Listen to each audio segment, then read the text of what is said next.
I first ran into Sudan in 1980 when I was appointed director of the program there for Catholic Relief Services, but based in Khartoum. Okay, we had what we call the maternal child health with USAID, U.S. government funding food program. So it was trying to help children during a critical period of their youth to have better nutrition as they're developing preschool. And I had a small program in the south, and that was during the period what they call the peace. Now I have to go back and explain a little about Sudan. Sudan is the largest, well, before the separation, before South Sudan, it was the largest country in Africa, okay? And about 1 million square miles. Now, South Sudan is about 1/3 of that. So it's still it's a huge country. And historically, the British completely messed up their colonial administration of Sudan. They started to administer the north and the south differently. They wouldn't let the northerners go to the south and the southerners go to the north. And to make a long story short, it was a mess. And as a result, at independence, the northerners got control of the whole country. And the south didn't like that at all. They weren't represented, they were marginalized, discriminated against in many, many different ways. And they were ethnically African, not Arabs. And they weren't, the Sudanese considered themselves members of the Arabic community. There's nothing wrong with that, but it was constant tension. And so the first civil war broke out shortly after independence in 1956 and lasted 16 years, and was finally settled in the Addis Ababa Agreement in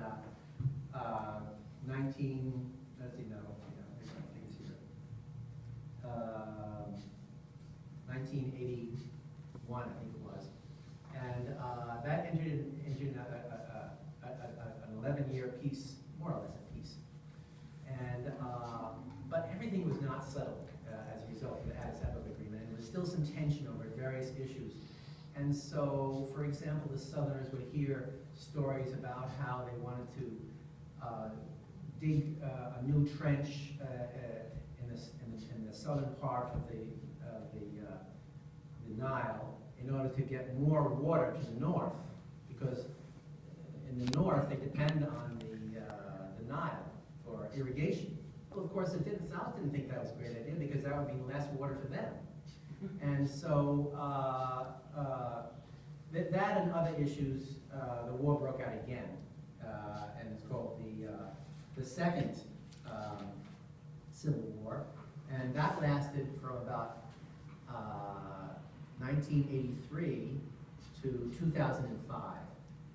Okay, so as I said, my first contact with Sudan was out of Khartoum, and later on I was regional director for Catholic Relief Services for East Africa, and Sudan was one of my country's responsibilities, but we couldn't get in there because there was no agreement.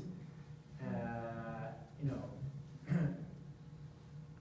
we have to recognize only one government for every country, and so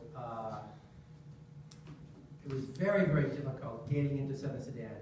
We tried to manage a small program from our office in Nairobi. You know, I had the Kenya program, and we gave the Kenya program responsibility of doing whatever they could in Southern Sudan. A small amount of food here and there, but very, very difficult. And then there was a famine. In about 1986, there was a famine, and over 250,000 people died.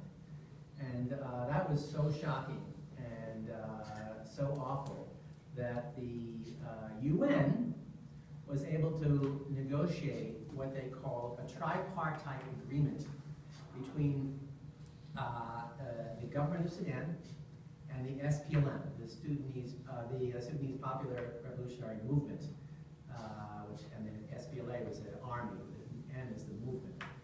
And we were able to enter Southern Sudan once again and operate under the umbrella of the UN. So this never would have been possible without the UN. You know, no individual country would ever be able to negotiate something like that. Only it was because of the UN.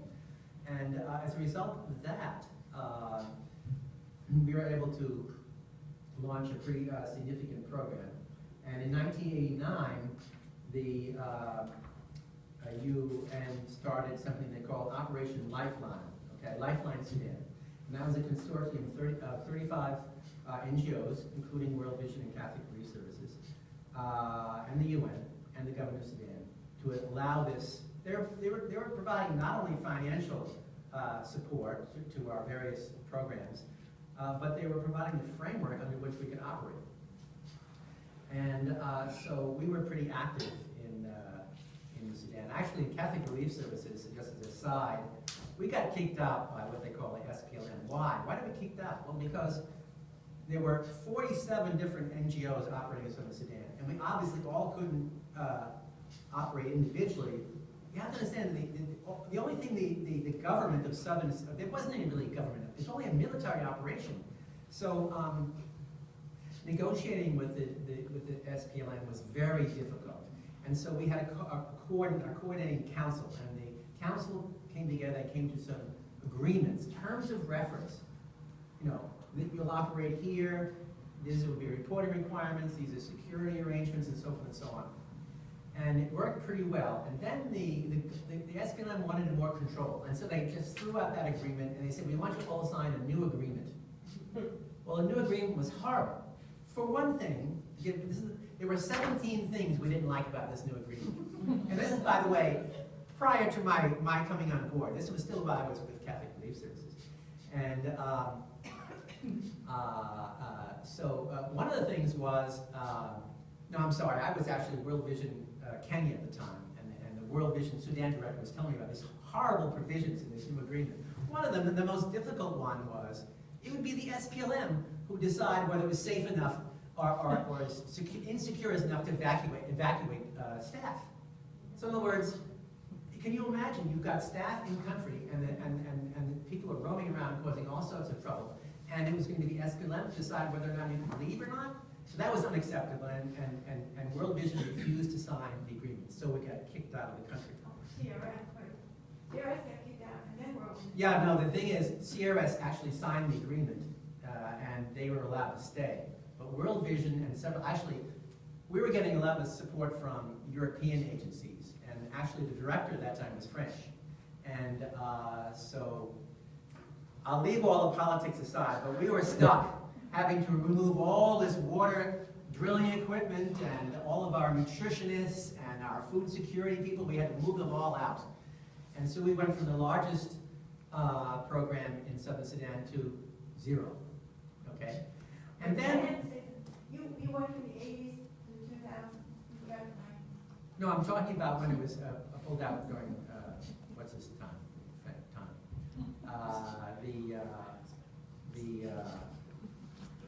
It was important that we get back in, and so that I was still in World Vision Kenya, and the new director negotiated a new agreement with the SPLM, which everyone signed, all 47 agencies. By the way, all 47 agencies had their headquarters in Nairobi, not in Southern Sudan.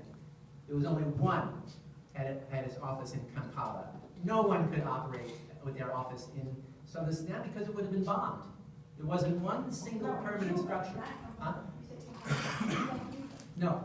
There were 47 in Nairobi and 1 in Kampala. They were operating in Southern Sudan from Kampala in Uganda.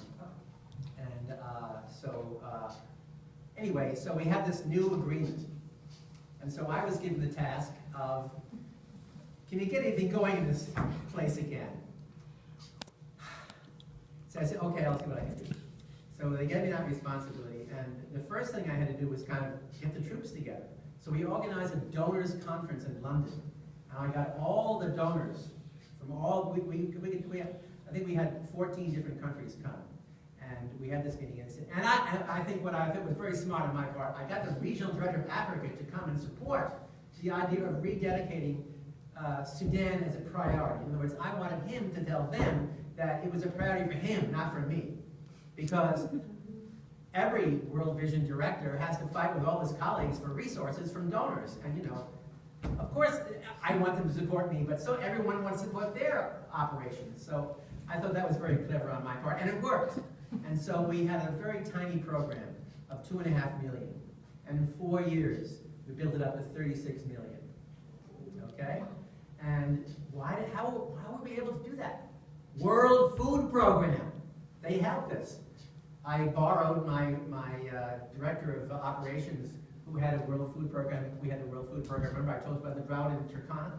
I took him from the, I recruited him, stole him, you might say, from the Kenya program, and put him in charge of getting our program going with Southern Sudan, which he did. And so it was a wonderful experience. But and the program was really great, and everything was, we had programs in, basically, let me tell you something else. As I said before, there was really no government, there was no social structure, it was just the military movement. And so there was no government services at all. So the 47 agencies were basically the de facto government. They were providing food relief, humanitarian assistance, agricultural training, assistance for children, education, everything a government ordinarily provides, we were providing. But the operating situation was very difficult. Yes? Who provided the health care? Okay, we did. The agencies, the SPLM had no capacity to provide health care at all. Health care. First, some lady say, what was health care? Health care is primary health care. In other words, it focuses on children, making sure they have that. And that's where we had very significant assistance from UNICEF. I told you we had UNHCR, we had FAO assistance, WHO assistance also in the health area, and UNDP. We had peace and reconciliation programs where we got tribal groups together to meet and to discuss their issues rather than stealing each other's cows, and which didn't seem to work in it well in the past. They knew that, but they did it anyway. And so I'd like to tell you about what it was like working in Southern Sudan. I've worked in many countries, many third world countries, so we used to call them third world, now they're called less developed countries. And every situation is different, but the Sudan was particularly difficult. Why? Well, first of all, there's nothing. You can imagine a country, 350,000 square miles and not one paved road outside of Juba, right?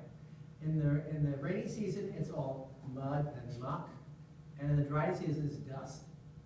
And there are no banks, no security at all. So what we did, we set up 13 different camps in Bahr el-Ghazal and other areas of the western part of, we call it Southern Sudan, and it wasn't called South Sudan until independence. But anyways, we call it Southern Sudan. And we would provide these services for children, outreach, training people. I remember that we had this big program to teach people to use animals to draw carts because they were used to, the stick.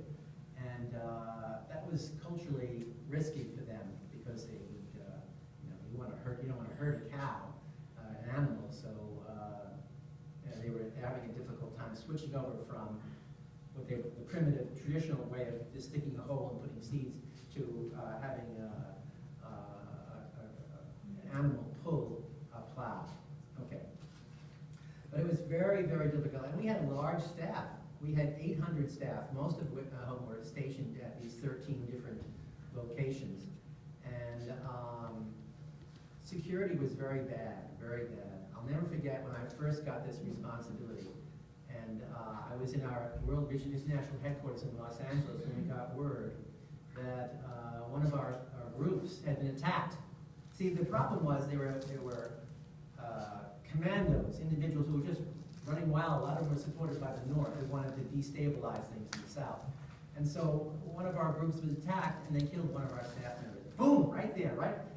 Point blank range, and they took the others captive, about 8 or 9 of them, right? But 2 of them were German nationals from World Vision Germany, and they were helping with this group. And so they were forced to walk miles. And so we had started this process of trying to negotiate to get them out.